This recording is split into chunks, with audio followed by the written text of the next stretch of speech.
Bienvenue sur la chaîne Grossesse et Foi. Alors, est-ce que tu sais qu'une personne ne peut donner que ce qu'elle a? Et parce qu'elle ne peut donner ce qu'elle a, le risque qu'elle puisse transmettre, le risque qu'une maman peut transmettre des choses bonnes ou mauvaises à son bébé est vraiment important. Alors aujourd'hui, on va parler de blessure intérieure parce que une personne blessée finit par blesser à son tour. Que ce soit conscient ou inconscient, une personne blessée finit par blesser à son tour. Donc on va parler de ce sujet assez délicat. Ce que tu traverses aujourd'hui peut façonner le futur de ton bébé, et ce que tu es en train de ressentir comme émotion, ton bébé le ressent également. Et c'est pour ça que je fais cette vidéo, parce que je veux t'interpeller afin que tu puisses prendre les précautions nécessaires pour guérir avant l'arrivée de ton bébé. À tout de suite.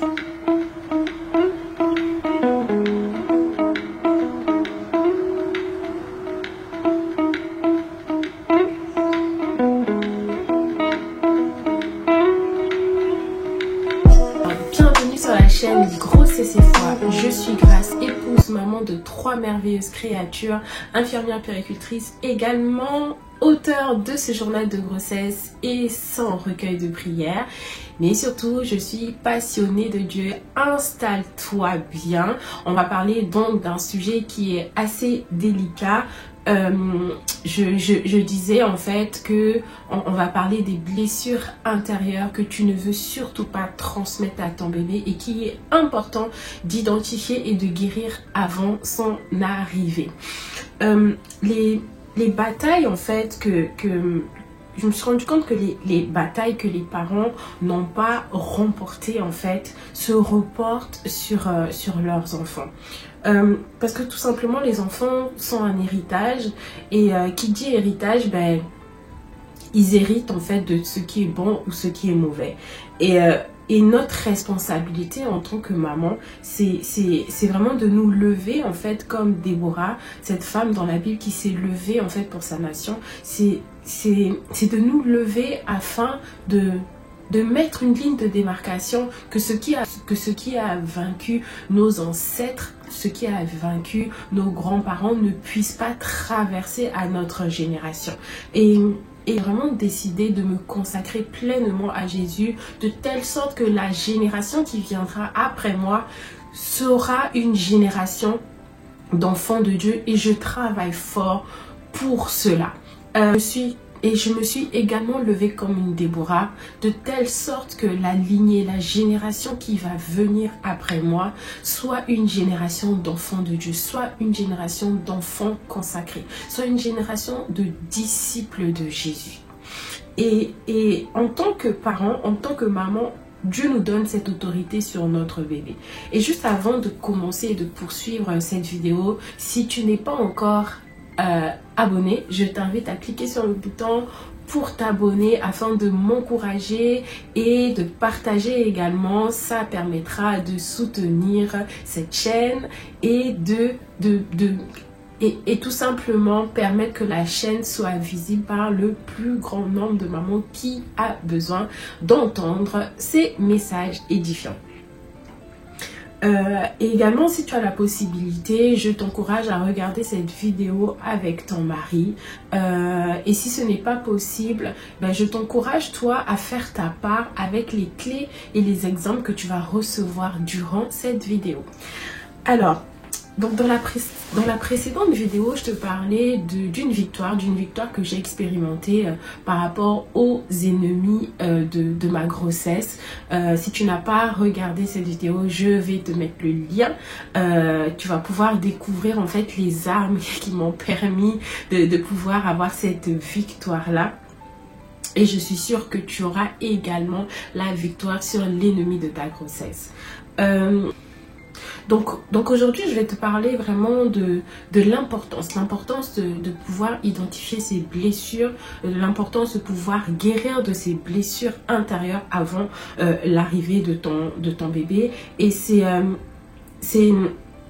c'est la responsabilité d'un parent. Et dans le journal de grossesse, en fait, au milieu de toutes les prières que j'ai pu formuler, tu as un parcours qui te permet d'avoir une introspection et qui te permet également de les noter, et que ce soit pour toi ou pour ton mari, pour pouvoir, en fait, prier. Il y a tellement de blessures qu'on pourrait citer, il y a tellement de blessures intérieures qui existent.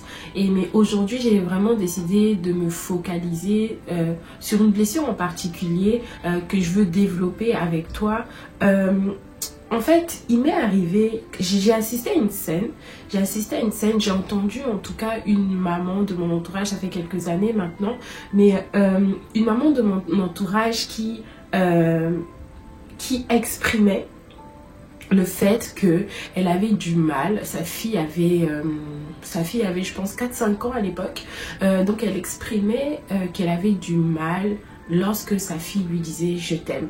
Et c'est vraiment des propos qui m'ont profondément touchée. J'ai été vraiment émue de compassion en écoutant cette maman, parce que je sentais son mal-être et je sentais aussi son désir d'être différente, mais il y avait comme un blocage en fait. Et j'ai tout de suite compris que c'était quelque chose à travailler en fait avant même l'arrivée de l'enfant, pour éviter de se confronter à ça, parce que l'enfant en réponse attend le je t'aime de sa maman, qu'elle n'était pas capable d'exprimer et qu'elle avouait humblement en fait. Et c'est vraiment une scène qui m'a marquée. Donc ce que j'ai pu identifier par rapport à cette scène, c'est l'esprit de rejet.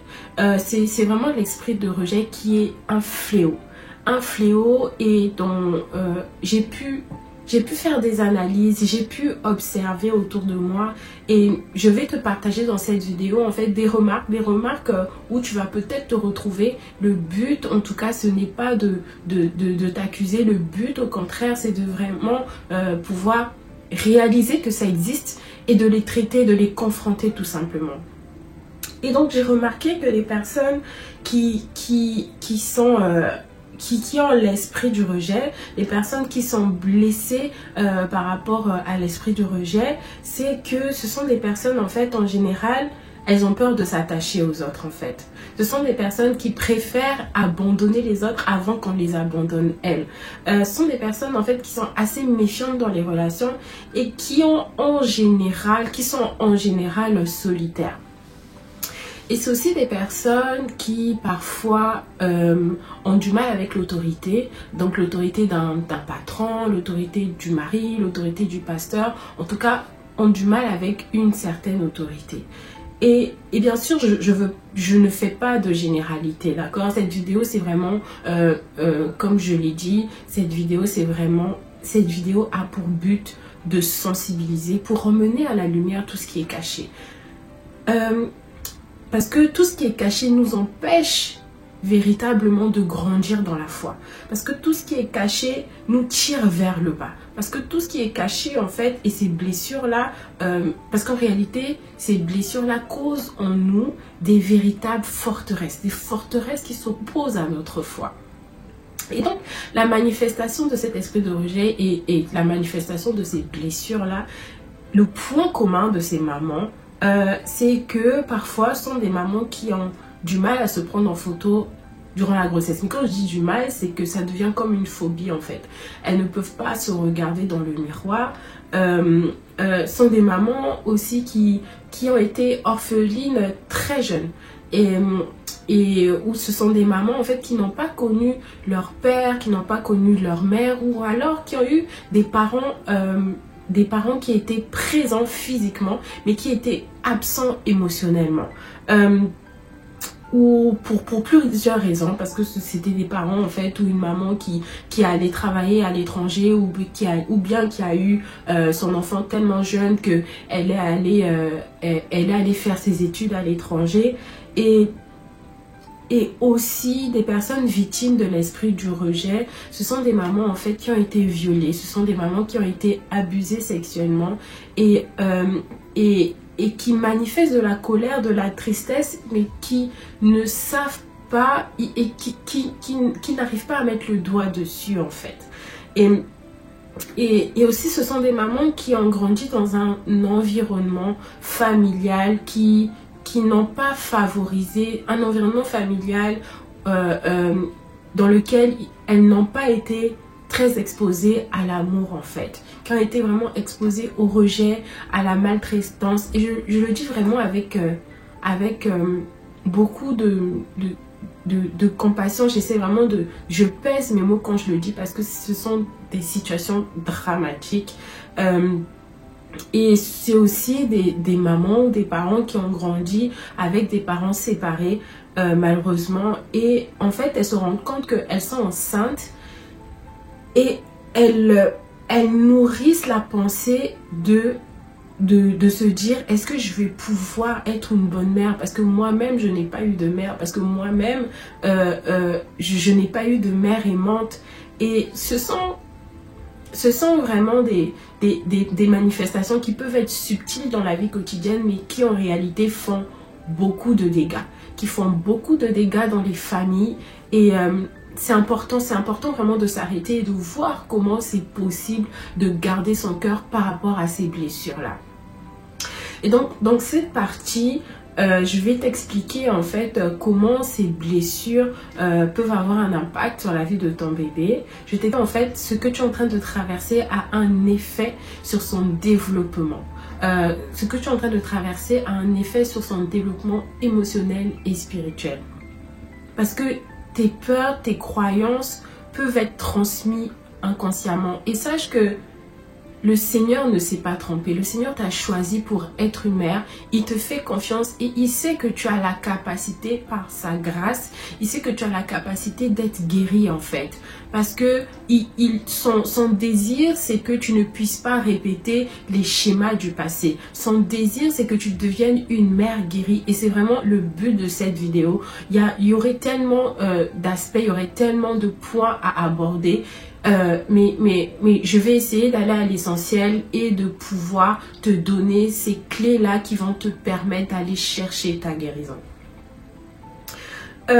Parce que en réalité, il y a une personne que j'écoute beaucoup et que j'apprécie énormément qui dit que on peut être sauvé mais pas transformé. On peut être sauvé et pas transformé parce que le plus difficile, ce n'est pas de sortir de la prison. Le plus difficile, c'est de sortir la prison de nous. En fait, il explique dans ses propos que, étant donné que la blessure construit en nous, en fait, une véritable forteresse, ça nous, comment dire, ça nous conditionne, ça nous met dans une forme de prison qui limite nos mouvements, qui limite nos mouvements, qui limite nos actions, qui limite notre foi en réalité. Et on va lire ensemble Colossiens 2, verset 14. Sa parole dit, il a annulé, c'est dans la version Bible expliquée, il a annulé le document qui nous accusait et qui nous était contraire par ses dispositions. Il l'a supprimé en le clouant à la croix. C'est ainsi que Dieu a désarmé les autorités et pouvoirs spirituels. Donc en fait, quand sa parole dit qu'il a annulé des documents, ça veut dire que le document sur lequel étaient marquées nos condamnations, le document sur lequel était marqué tout ce que nos ancêtres avaient prédit, tout ce que nos ancêtres avaient fait comme pacte, comme alliance, tout ce que ils avaient contracté en fait comme contrat, consciemment ou inconsciemment en fait. Tous nos péchés qui étaient marqués sur ce document, le Seigneur l'a annulé au travers de son Fils Jésus qui a été cloué à la croix. Donc ce jour-là, en fait, il n'y a plus de condamnation sur nous. D'accord? Et dans cette version, il est carrément écrit qu'il a supprimé. Donc la feuille est blanche. Il n'y a plus rien qui nous condamne. Et on est libre en fait. On est totalement libre. Et non seulement on est totalement libre, il dit que Dieu a désarmé. il a enlevé les armes qui pouvaient être forgées contre nous. Il a enlevé le pouvoir à ces entités spirituelles. Et en plus de ça, il les a, donc c'est la suite du verset, il les a donnés publiquement en spectacle. En les emmenant, écoute bien, en les emmenant comme prisonniers dans le cortège triomphal de son fils. Donc ça veut dire que on n'est plus prisonnier. C'est l'ennemi qui est devenu prisonnier parce qu'il les a désarmés, il a enlevé les armes. Et donc en fait, quand l'ennemi essaie de te mentir avec ses blessures, ces blessures intérieures il essaie de te dire oui, tu n'es pas aimé, tu n'es pas capable, que tu ne seras pas une bonne mère, etc. Qui ne cesse de t'acculer en fait avec ses mensonges. En réalité, il le fait depuis sa prison. Il le fait depuis sa prison. Donc, imagine-le, il est dans une prison, il y a les barreaux. Et en fait, et toi, tu es à l'extérieur de la prison, d'accord? Tu es libre.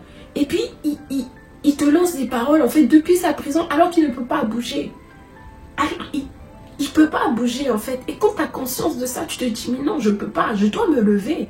Je dois me lever, je ne peux pas rester là, moi-même en prison, alors que je suis libre. Et je ne peux pas me conformer à la parole qu'un prisonnier me donne. Tu vois, donc c'est ça. Et tout simplement, c'est pour te dire qu'il y a de l'espoir.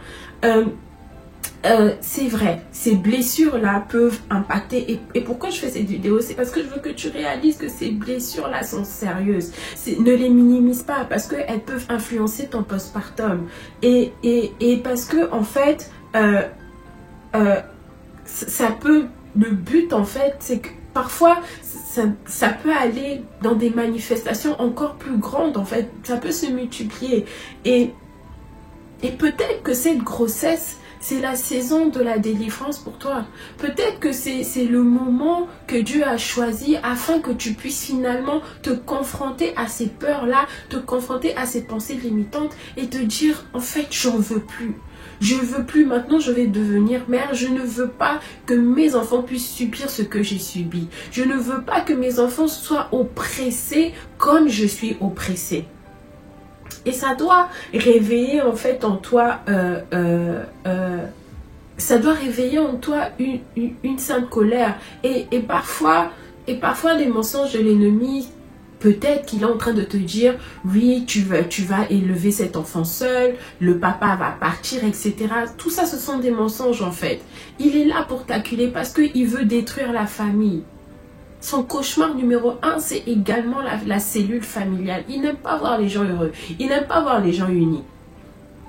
Et le problème de ces blessures intérieures, c'est que ces blessures déforment ta compréhension des événements qui t'arrivent.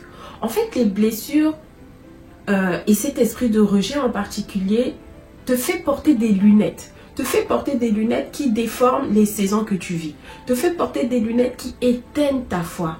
Parce que c'est appuyé sur le mensonge. Et peut-être que tu es en train de regarder cette vidéo, tu as juste envie d'arrêter la vidéo parce que ce que tu entends, les paroles que tu es en train d'entendre maintenant sont beaucoup trop difficiles pour toi. Mais s'il te plaît, tu es sur le chemin de la guérison. Écoute cette vidéo jusqu'à la fin. Écoute cette vidéo jusqu'à la fin. Et je t'encourage même à partager si tu connais des mamans qui vivent ces choses. Et peut-être que tu es en train de m'écouter, tu poursuis la vidéo, mais tu sens que ton cœur est lourd. Tu sens en fait que les larmes veulent monter en toi. Je veux te dire que tu es également sur le chemin de la guérison. Que le Seigneur a permis que tu puisses regarder cette vidéo parce qu'il veut traiter ça avec toi. Parce qu'il veut te parler. Parce qu'il te veut dans sa présence. Parce qu'il veut essuyer tes larmes et te dire c'est fini ma fille. C'est fini. Ok? Donc, je poursuis maintenant. Je poursuis et je veux te dire que la guérison définitive est possible. Il y a plusieurs femmes, il y a plusieurs personnes qui ont témoigné de comment le Seigneur les a restaurées. Et cette restauration est véritablement possible. Et dans cette dernière partie de la vidéo, je vais te montrer comment tu peux faire. Je vais te donner en fait des astuces pratiques et bibliques qui vont te permettre de pouvoir amorcer cette guérison qui sera certes un processus, qui sera certes progressif, mais tu vas pouvoir déclencher ce mouvement en toi. Alors, comment guérir en fait et briser la chaîne, cette chaîne générationnelle des blessures? Parce que, encore une fois, en réalité, comme je disais dans ma précédente vidéo, vaincre les ennemis de ta grossesse, en réalité, si tu regardes bien autour de toi, l'esprit de rejet est peut-être aussi dans la vie de ton frère ou de ta soeur, en fait, parce que vous avez grandi dans la même cellule familiale. Et la première clé, c'est que tu dois prendre conscience de ces blessures-là. Tu dois faire une introspection, tu dois observer autour de toi, tu dois pouvoir identifier les domaines de ces blessures. Est-ce que c'est la colère? Est-ce que c'est le rejet? Est-ce que c'est la tristesse? Est-ce que c'est la haine? Il y a tellement en fait de choses, je peux pas tous les citer, mais je t'invite vraiment à les identifier et à voir en fait, à demander au Saint-Esprit de pouvoir te permettre de comprendre quels sont les faux raisonnements, les schémas en fait que tu es en train de constituer et qui ne font pas partie de la volonté de Dieu. Et quelles sont ces blessures-là qui sont en train de constituer une véritable forteresse à l'intérieur de toi? Quand tu vas voir ça, peut-être que le Seigneur va te demander de relâcher le pardon. Peut-être que le Seigneur va te demander de véritablement libérer de ton cœur les personnes que tu en veux, les personnes qui sont à l'origine de cette blessure, les personnes qui sont à l'origine de ce mal-être, les personnes qui sont à l'origine de ce manque de confiance. Et le pardon, c'est une véritable puissance qui libère. Et peut-être qu'il va te demander de le dire à haute voix, peut-être qu'il va te demander de l'écrire, que des phrases du genre je pardonne à mon père qui ne m'a pas reconnu à la naissance. Je pardonne à mon père qui a abandonné ma mère alors qu'elle n'avait rien.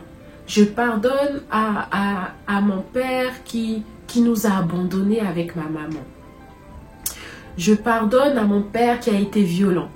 Je pardonne à mon père qui était plus occupé à travailler que d'être présent avec nous. Et peut-être que tu as aussi vécu dans un environnement où on a été exigeante avec toi. Et peut-être que tu vas dire tout simplement, je pardonne à ma mère qui a été plus sévère avec moi parce que j'étais l'aînée de la famille. Tu as le journal de grossesse, je t'invite à l'écrire. Écris-le. Et si tu n'as pas le journal, prends un cahier. Prends un cahier et puis écris ces prières. Écris ce que tu as identifié en fait. Note-les. Et par exemple, si tu as identifié le fait que tu te sentes rejeté constamment, que tu ne te sentes pas apprécié et que tu as besoin constamment de prouver en fait que tu es une bonne personne, je t'invite vraiment à prendre la Bible et à faire des recherches sur comment Dieu t'a aimé, sur comment tu es accepté, sur comment tu es apprécié par Dieu le Créateur. Si tu voudrais que je puisse te fournir, te proposer certains versets, écris en commentaire et puis je vais pouvoir te répondre par rapport à ça. Et pourquoi je te demande de lister par exemple 5 versets? Parce que je t'encourage vraiment à prendre ces versets-là, à les écrire, à les lire et à les relire avant de commencer ta journée. Parce que durant la journée, tu as toutes sortes de pensées. Parce que durant la journée, en fonction des circonstances, tu vas entendre toutes sortes de voix. Donc, quand tu commences ta journée comme en purifiant ton âme, en prenant comme, je dirais, ces versets-là vont être comme une douche spirituelle pour toi, d'accord? De la même façon que on prend la douche, on prend soin de son corps, et ben toi, tu vas purifier au travers de ces versets, tu vas purifier toutes ces mauvaises choses que tu as pu entendre la veille. Donc, tu commences ta journée, si tu as l'habitude de prier la nuit ou avant l'aurore, tu commences ta journée avec ces versets-là et tu pars déjà avec une armure. Un peu comme, j'aime bien prendre cet exemple-là, un peu comme un policier en fait qui met son uniforme. En général, ils ont un gilet pare-balles. Et en fait, ces versets-là vont être comme un gilet pare-balles pour toi. Ça va protéger ton cœur. Les choses vont arriver, des déceptions vont arriver, des circonstances qui vont te rappeler cette blessure, alors que tu as pris le temps de méditer ces versets et même de les lire, de les relire, ça va protéger ton cœur. Essaie cette méthode et reviens en commentaire pour me témoigner de comment ça t'a fait du bien. Et donc, ça c'était la deuxième clé. La deuxième clé, c'était écrire écrire, noter tes peurs, noter tes ressentis et également noter les versets bibliques en fait, les 5 versets bibliques en fait qui correspondent à la blessure en fait qui se manifeste en toi. Le troisième point, la troisième clé, c'est que je t'encourage, étant donné que tu as noté en fait ces versets bibliques-là, je t'encourage à t'appuyer sur ça. Je t'encourage à t'appuyer sur la parole de Dieu et à ses promesses. Donc tu te les appropries et en plus de ces versets, tu peux également méditer sur l'amour inconditionnel de Dieu. Médite sur le sacrifice ultime, ce qui s'est passé à la croix. Comment le Seigneur Jésus a pris nos maladies et comment nous avons été guéris. Comment on a été justifié. Comment on a été racheté. Comment on a été racheté. Comment on a reçu le ministère de la réconciliation. Nous avons été réconciliés avec lui. Ok, alors que le péché nous séparait. Donc, je t'invite vraiment à méditer sur l'amour de Dieu. Médite aussi sur des versets qui disent combien... Il y a une parole qui dit « Je suis une créature merveilleuse et mon âme le reconnaît ». Médite sur ce genre de versets. Il y a beaucoup de psaumes en fait qui parlent de l'amour de Dieu. Il y a beaucoup de psaumes en fait qui relatent la louange à Dieu par rapport à l'être que nous sommes. Donc je t'invite vraiment à méditer sur ce que Dieu a fait pour toi et moi. Sa parole dit également dans Psaume 147, 3, il dit « Il guérit ceux qui ont le cœur brisé et ils pensent leurs blessures. » Il guérit ceux qui ont le cœur brisé et ils pensent leurs blessures. Donc tu peux méditer également. La parole de Dieu est tellement riche. Vraiment, prends les versets qui te parlent le plus, mais assieds-toi et fais-le sérieusement. La quatrième clé, le quatrième point que je voulais aborder avec toi et le dernier, c'est je t'encourage à faire une prière de contemplation. Pourquoi? Pourquoi une prière de contemplation? Parce que cette blessure-là, en réalité, elle met un voile entre toi et Dieu. Cette blessure crée une distance entre toi et Dieu. Et je t'invite vraiment à aller courir dans sa présence et soupirer. Soupirer tout simplement à dire Seigneur, je n'aime pas ce que cette blessure fait en moi. Je suis brisée de l'intérieur. Je me sens humiliée de l'intérieur. Je me sens sale de l'intérieur. S'il te plaît, viens purifier mon âme. C'est ton Père. Va dans sa présence, il va te guérir et il n'attend que ça, que tu puisses courir dans ses bras. Et pour finir, je vais lire avec toi un verset biblique que j'aime également beaucoup, qui dit, donc c'est dans 2 Corinthiens 3, 17. Le Seigneur ici, c'est l'Esprit Saint. Et quand l'Esprit du Seigneur est présent, la liberté est là. Notre visage, à nous tous, est sans voile. Et la gloire du Seigneur se reflète sur nous comme dans un miroir. En fait, c'est pour dire que lorsque le Saint-Esprit est là, il y a la liberté. Et quand tu vas courir dans sa présence, il va t'offrir cette liberté. Il va te montrer cette vérité. Il va te montrer en fait comment tu étais au commencement.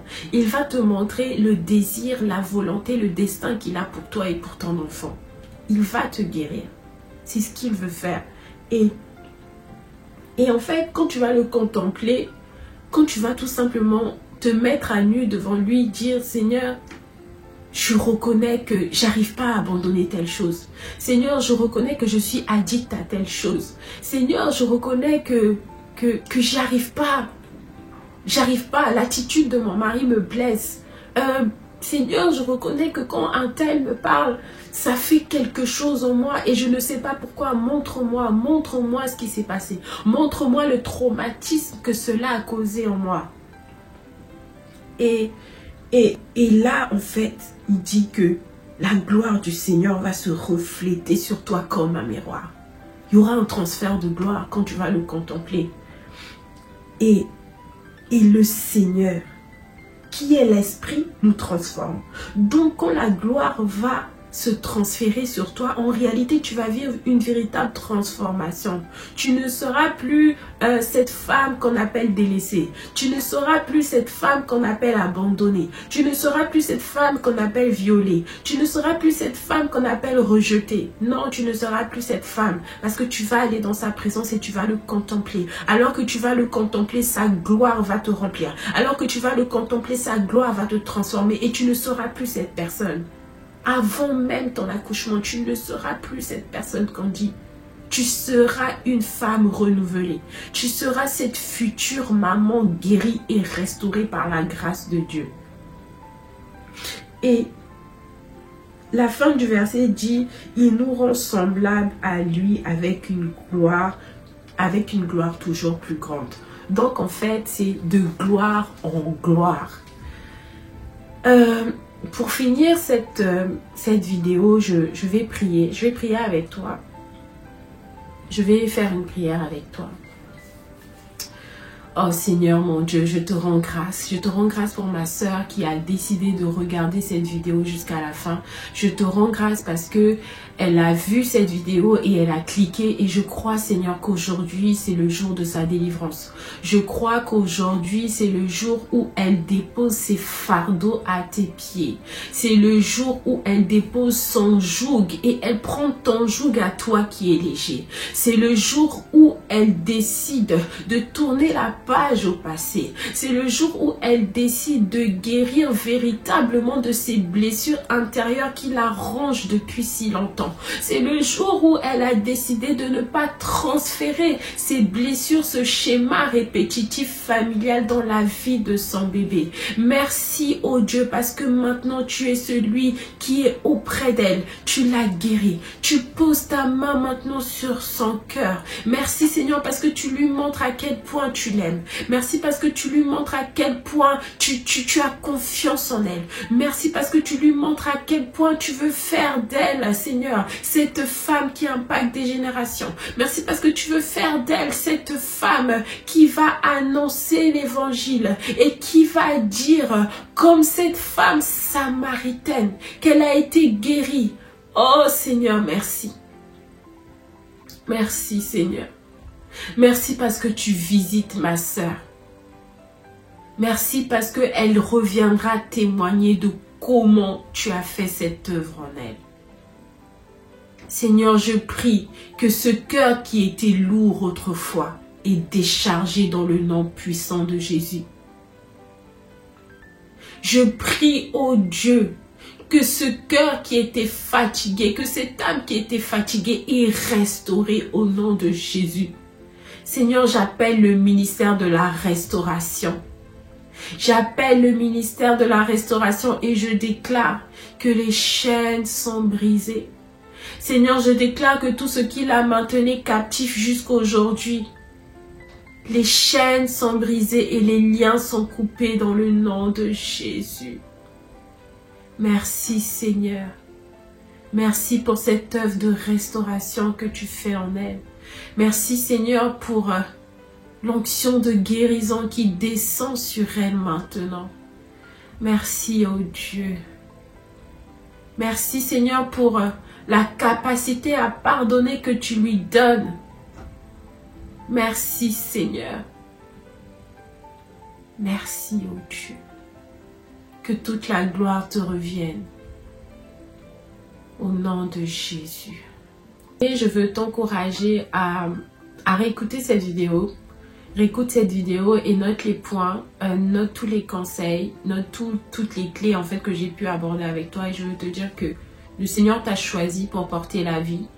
Il t'a choisi en cette guérison. Il te fait confiance et il veut en fait que ton enfant puisse grandir dans la paix, dans l'amour, dans la restauration, dans l'harmonie familiale.